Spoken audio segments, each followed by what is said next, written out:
Hello guys, कैसे हो सब? बढ़िया, मज़े में। How are you? सब बढ़िया होंगे, एकदम मस्त फंटेस्टिक, है ना। सब मस्त मज़े में होंगे। पढ़ाई अच्छे से करना दोस्तों, बहुत काम आएगी ये, है ना। पर मार्क्स लाने पर मेरा एक काम करना है। अब आप वीडियो देखते हो, है ना, वीडियो देखते हो अच्छी बात है, पढ़ाई करते हो अच्छी बात है। हमारा मेन टारगेट है मेरा टाइम मेन टारगेट है पढ़ाना, आप लोगों को पढ़ाना, इस चीज़ को आपके माइंड में मतलब डालना, ठीक है। ये मेरा काम है, लेकिन उसको एब्जॉर्व करना, उसको ग्रहण करना, ये आपका काम है। लेकिन उसी के साथ एक और काम है कि जो ये पढ़ा रहे हैं, है ना, उसको दूसरे लोग हैं, आप दोस्त लोग हो, आपके दोस्त लोग, आप तो यहाँ तक ही सीमित हो, लेकिन इस वीडियो को, इन चैनल को, इस हमारे जो चैनल है इसको आगे बढ़ाने के लिए आपको क्या करना है, इसको सब्सक्राइब करना है, कमेंट करना है, शेयर करना है लोगों के पास, ठीक है। इतना सा काम कर देना, मेरा ये रिक्वेस्ट है आपसे, है ना, जिससे अधिक से अधिक लोगों के पास ये पहुंच सके, है ना। तो हमारा टॉपिक है परागण, यानी पोलिनेशन क्या होता है। परागण जैसे पुष्प है ना। अब वो पुष्प है, उसके अंदर वर्तिकाग्र भी है और परागकोश भी है ना। समझना, पढ़ाया था, परागकोश भी है और वर्तिकाग्र भी है। परागकोश से निकलने वाले यानी स्फुटित होकर, यानी फटेंगे। स्फुटित यानी क्या होता है? फटना, है ना। एकदम सरल लैंग्वेज के अंदर समझेंगे इसको कि जो परागकोश है, परागकोश से क्या करते हैं? वर्तिकाग्र तक पहुंचते हैं परागकण। परागकोश से निकलकर वर्तिकाग्र है उसके ऊपर स्थानांतरित होते हैं। उस प्रोसेस को हम क्या कहते हैं? मतलब किस माध्यम के द्वारा वो पहुंचते हैं? परागकण जो है परागकोश से निकलकर वर्तिकाग्र तक पहुंचते हैं। अब वो किसी भी पुष्प के अंदर भी हो सकता है, हम देखेंगे। जैसे ये क्या है? ये पुष्प है। अब इस पुष्प के परागकोश, इस पुष्प के ऊपर ये क्या है? परागकोश है। माना कि परागकोश है ना, ये पुष्प हो गया, लेकिन मैंने पुष्प बनाया, ठीक है। ये है परागकोश। अब इस परागकोश में ये क्या है? परागकण है। अब ये परागकण क्या करेंगे? और जैसे यहाँ पे बना देते हैं, ये है वर्तिकाग्र। वर्तिकाग्र इस तरह की होती है वर्तिका। अब इसके अंदर भी वर्तिका होती है, इनके अंदर भी वर्तिका होती है ना।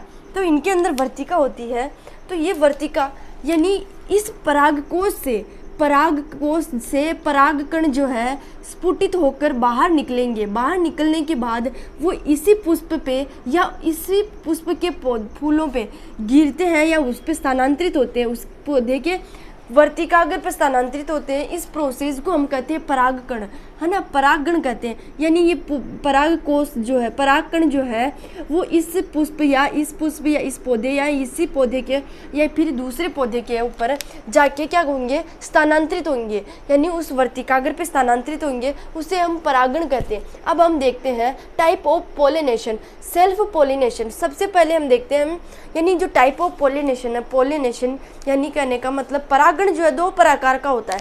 एक तो होता है सेल्फ पोलिनेशन, दूसरा होता है क्रॉस पोलिनेशन। लेकिन आज हम इसमें एक ही बात करेंगे, है ना, एक ही बात करेंगे कि जो सेल्फ पोलिनेशन है वो क्या होता है ना। उसमें एक ही बात करेंगे सेल्फ पोलिनेशन की। दूसरी वीडियो में बात करेंगे क्रॉस पोलिनेशन, पर परागण की, है ना। दो प्रकार से हो गया, एक तो होता है स्वपरागण, दूसरा होता है पर परागण। इसे हम क्या कहते हैं? स्वपरागण। लिखा नहीं दिखे, स्वपरागण, इसे हम कहते हैं स्वपरागण, है ना। टाइप ऑफ पोलिनेशन के स्वपरागण पढ़ते हैं। स्वपरागण क्या होता है? जैसे उदाहरण के तौर पे समझे, ये जो पौधा है ना, ये पौधा है, यानी ये पौधा है ना, ये पौधा है, इसके ऊपर ये वर्तिका, ये क्या है? परागकोश है। अब परागकोश के अंदर परागकण है। अब ये परागकण जो है या तो इसी पुष्प पे जाके बैठेंगे, या क्या करेंगे? या अलग पौधे पे जाके बैठेंगे, या इसी पौधे में ये परागकण इसी पुष्प के अंदर जाएंगे। उस प्रोसेस को क्या कहते हैं? इतनी सारी प्रोसेस जो करता है उसे स्वपरागण कहते हैं, है ना। स्वपरागण यानी इसी पौधे पे, अलग पौधे पे नहीं जाएगा, ये इसी पौधे पे या इस फूल के अंदर जो वर्तिकाग्र है उसके ऊपर स्थानांतरित होगा। परागकण जो है वो इस पुष्प के ऊपर स्थानांतरित होगा। उस प्रोसेस को हम कहते हैं स्वपरागण, यानी सेल्फ पोलिनेशन। खुद के अंदर डेवलप होने वाले क्या होते हैं? पुष्प होते हैं, उसे हम स्वपरागण कहते हैं। समझ आ गया? स्वपरागण ये हो गया। अब हम देखते हैं स्वयुग्मन और सहजात पुष्पीय परागण। स्वयुग्मन क्या होता है? ऑटोगेमी। स्वयुग्मन, है ना। जैसे ये पौधा है, ये पौधा है ना, तो इसके अंदर तो सेल्फ पोलिनेशन में तो क्या था कि इसी पौधे के ऊपर भी आ सकता है, इस पुष्प के ऊपर भी आ सकता है, ये पौधा है पूरा ही है, इस पुष्प पे भी आ सकता है, इस पुष्प पे, इस पुष्प पे, इसे, इन सब में से किसी के भी पास पराग कण जो है आ सकते हैं, उसे हम सेल्फ पोलिनेशन कहते हैं। लेकिन स्वयुग्मन किसे, इसकी मतलब हम डेफिनेशन देखें तो स्वपरागण वह परागण होता है जिसके अंदर पुष्प जो है, पुष्प है ना, उस पुष्प के किसी पुष्प पे, वह पौधा है उस पुष्प के, उस पौधे के किसी पुष्प पे या उस पुष्प के वर्तिकाग्र पे पहुंचते हैं परागकण, उस प्रोसेस को या उस प्रक्रिया को स्वपरागण कहते हैं। ये एक ही पुष्प में होता है, स्वपरागण एक ही पुष्प में होता है, ठीक है। अब इस स्वपरागण एक ही पुष्प में होता है। अब हम स्वयुग्मन देखते हैं। स्वयुग्मन क्या होता है? स्वयुग्मन वह प्रोसेस होती है जो पौधा है, अब वो पौधा है उसके अंदर वो पुष्प लगा हुआ है, उस पुष्प पे परागकण भी लगेंगे, उस पुष्प पे ओनली फॉर पुष्प की बात हो रही है, ना कि पर पुष्प पौधे की बात हो रही है, पुष्प की बात हो रही है। फूल है उसके अंदर क्या होते हैं, फूल है उसके अंदर, जैसे ये फूल है, अब ये फूल है इसके अंदर ये पराग कोश है, पराग कोश से परागकण निकलेंगे, अब इसी पर पुष्प की वर्तिकाग्र पर पहुंचते हैं। इस प्रोसेस को हम कहते हैं स्वयुग्मन, है ना, स्वयुग्मन। इस पौधे को, इसी प्रोसेस को हम कहते हैं स्वयुग्मन, है ना। लेकिन अब हम देखते हैं सहजात पुष्प परागण। सहजात पुष्प परागण किसे कहेंगे? इस जैसे ये परागकण है, ये परागकण इस पुष्प पे भी जा सकता है, इस पुष्प पे, इस पुष्प पे, इस पुष्प पे, इस पुष्प पे, यानी अलग अलग जातियों के ऊपर जाने वाले पुष्प को हम क्या कहते हैं?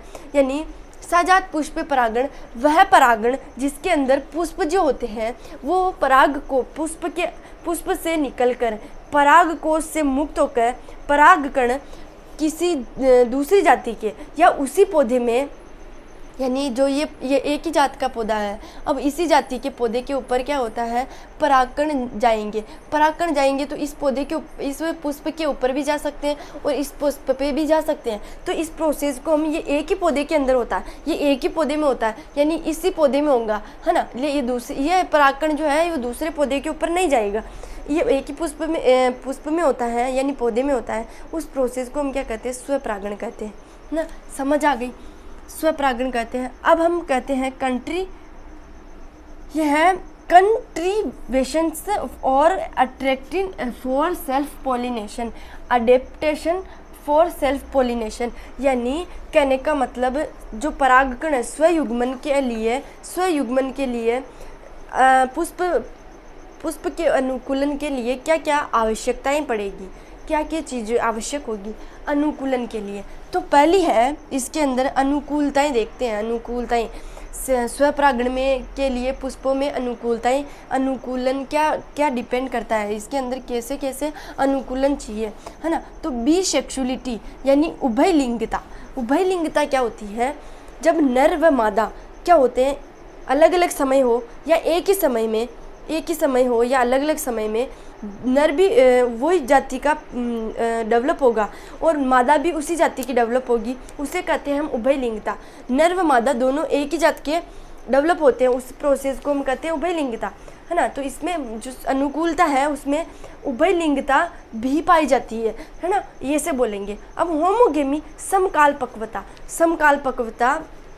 उसे कहेंगे समकाल पक्वता, यानी नर व मादा, यानी नर क्या होगा? पुमंग, और मादा क्या होगी? जायांग। तो नर व मादा या जायांग या पुमंग का एक साथ परिपक्व होना क्या कहलाता है? समकाल पक्वता कहते हैं। अब ये एग्जाम के तौर पे बहुत इंपॉर्टेंट है ये कि समकाल पक्वता किसे कहते हैं, है ना। इसका उदाहरण है मेराबिलियस, है ना। अब हम देखते हैं क्लेस्टरोगेमी क्या होता है? क्लेस्टरोगेमी अनुन्मील्यता। आपने कई तरह के पुष्प देखे हैं।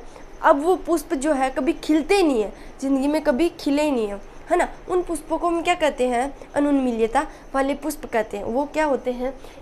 इसके अंदर अनुकूलता पाई जाती है। वह पुष्प जो कभी खिलते ही नहीं है।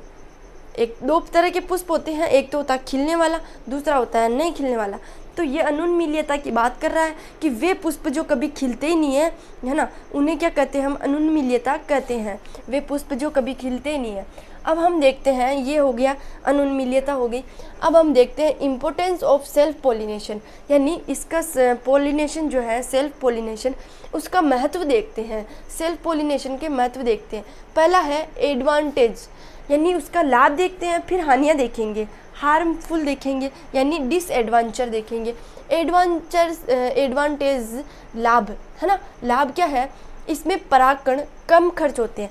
कम खर्च क्यों होते हैं, इसके अंदर सेल्फ पोलिनेशन है, ये सेल्फ पोलिनेशन के अंदर कम खर्च क्यों होंगे, क्योंकि इनको ज़्यादा वृद्धि नहीं करनी पड़ रही है, इनको ज़्यादा लॉन्ग डिस्टेंस जो है उनमें होता ही नहीं है, लॉन्ग डिस्टेंस नहीं होता है। अगर कोई दूर का मेहमान हो तो उसके लिए हमें जाना पड़ेगा, उसके लिए तो हमें किराया भी लगेगा, हमें थकान भी महसूस होगी, ठीक है, थकान भी महसूस होगी, है ना, उसके वहाँ तक जाने के लिए। जैसे तुम कहाँ रहते हो, तुम बहुत दूर रहते हो और मैं यहाँ रहती हूँ, जैसे कोई है मुंबई में और कोई है उदयपुर में, है ना, तो इस तरह देखते हैं कि जैसे कोई है अजमेर में और दूसरा है उदयपुर में, ना, तो ये क्या है, डिस्टेंस हो गई, बहुत दूर में बसे हुए हैं। तो उस इंसान को यहाँ उदयपुर आने के लिए खर्चा चाहिए, उसको पैसे चाहिए उसके पास, है ना, तो उसे कुछ खर्च करना पड़ेगा, है ना, उसको दूरी तय करनी पड़ेगी, थकान भी होगी, उसमें क्षमता जो है वो कम हो जाएगी, उसकी क्षमता, प्रतिरोधक क्षमता कम हो जाएगी, उसकी जो ये डिपेंड करता है वो दूर है, ठीक है, ये इतना समझते हैं दूर है ना, तो उसके लिए हमें क्या करना पड़ेगा, खर्चा करना पड़ेगा। लेकिन एक तो है, जैसे तुम हो भी, तुम कोचिंग वाले, है ना, तुम क्या करते हो, तुम जैसे यहाँ कोई तो यहाँ से आ रहा, पास से कोई हिरणमंगरी से, कोई बुहाना से, कोई RK सर्किल से, ये से आ रहे हो तुम, है ना, तो तुम्हें क्या दूरी कम तय करनी पड़ रही, बिल्कुल कम तय करनी पड़ रही है, यहाँ तक पढ़ने के लिए आने के लिए तुम्हें बहुत कम दूरी करनी पड़ रही है तय, है ना, तो उसमें क्या है, कम खर्चा होगा। तो ये कह रहा है कि जो परागकण है ये कई बार इसी पुष्प में भी होता है ना, इसी पुष्प में भी होता है, कई बार इसी पुष्प में होता है, यानी इस पुष्प में और इसी पौधे के अंदर ये सब प्रोसेस चल रही है, तो उसे कम खर्चा होगा। वो कहाँ गया, इसमें परागकण कम खर्च होते हैं ना, कम खर्च होंगे, लेकिन इसमें स्वयुग्मजी संतति बनती है।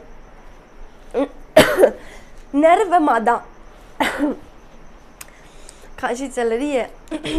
नर व मादा जो है वो क्या होंगे, नर व मादा दोनों एक मतलब सेम होंगे, उन जो समानता है उसमें समानता होगी, है ना।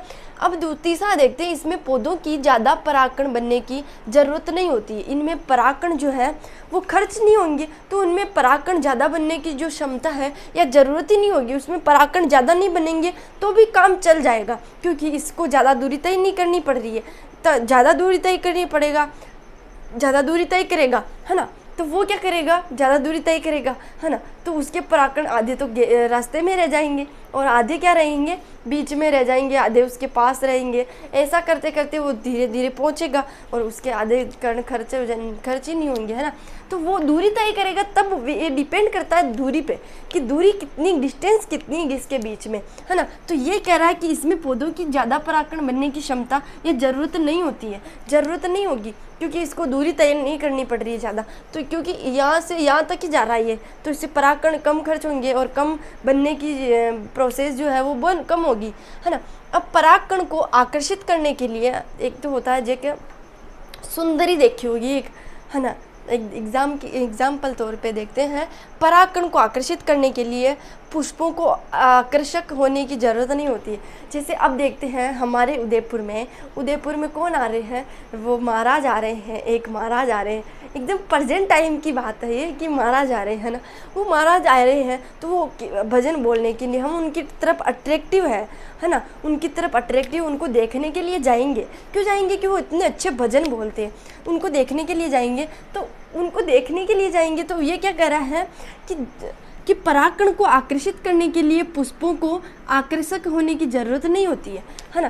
क्यों नहीं होती है, आकर्षक पोलिनेशन जो है वो क्या, परागकण को आकर्षित करने के लिए पुष्पों को आकर्षक होने की ज़रूरत नहीं होगी उसको, क्योंकि अगर वो महाराज है, जैसे अपन एग्जाम्पल तौर पे देखें, अगर वो महाराज अच्छे भजन नहीं करते, अच्छे बोलते नहीं, तो हम उनको देखने क्यों जाते, हमें कोई ज़रूरी थोड़ी है उनको देखने जाना।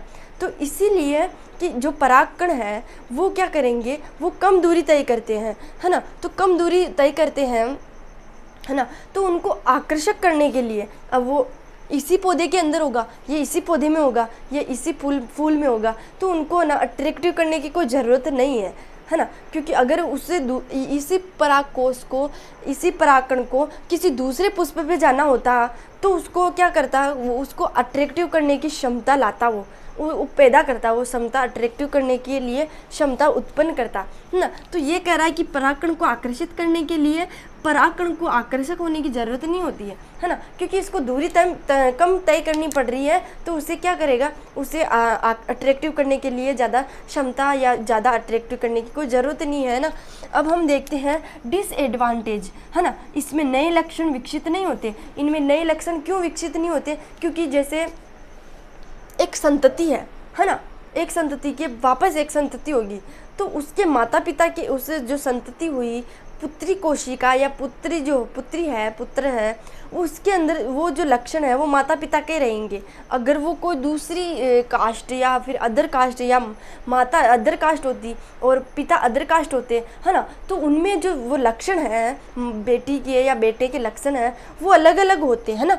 तो ये कह रहा है कि इसमें नए लक्षण विकसित नहीं होते। जैसे माता में कौन से लक्षण है पता थोड़ी है, पिता में कौन से लक्षण है वो नहीं पता, तो उस जो संतति है उसमें माता पिता के दोनों के लक्षण आएंगे, है ना। तो ये कह रहा है इसमें नए लक्षण विकसित नहीं होते। दूसरा देखते हैं, विभिन्नता व वातावरण में अनुकूलन में कमी आती है। समय के साथ रोगों को प्रतिरोधक क्षमता कम होती है। चौथा देखते हैं, प्रबलता यानी क्षमता जो है, मजबूती जो है ना, वह जीवन क्षमता, विजिबिलिटी काम होने के कारण, है ना, कम होने के कारण समय के साथ उपज यानी क्या होती है, जो प्रोडक्ट जो उत्पन्न होते हैं, जो डेवलप होते हैं, वो क्या यील्ड कम होती है ना। समझ आ गई। तो अगर ये वीडियो आपको अच्छा लगे, कहीं से भी अच्छा लगे तो सब्सक्राइब लाइक करना, है ना। अगर अच्छा नहीं लगे तो डिसलाइक करना, लेकिन सब्सक्राइब करना मत भूलना और कमेंट करना मत भूलना। इनमें से तुम कुछ ना कुछ तो कर ही देना, ठीक है दोस्तों। सब्सक्राइब तो करना ही है, लाइक करो तो ठीक है, नहीं करो तो कोई बात नहीं, लेकिन सब्सक्राइब ज़रूर करना। और अब नेक्स्ट वीडियो में मिलते हैं और आपका कंप्लीट करवाएंगे कोर्स, ठीक है, बहुत जल्दी। Tata bye bye.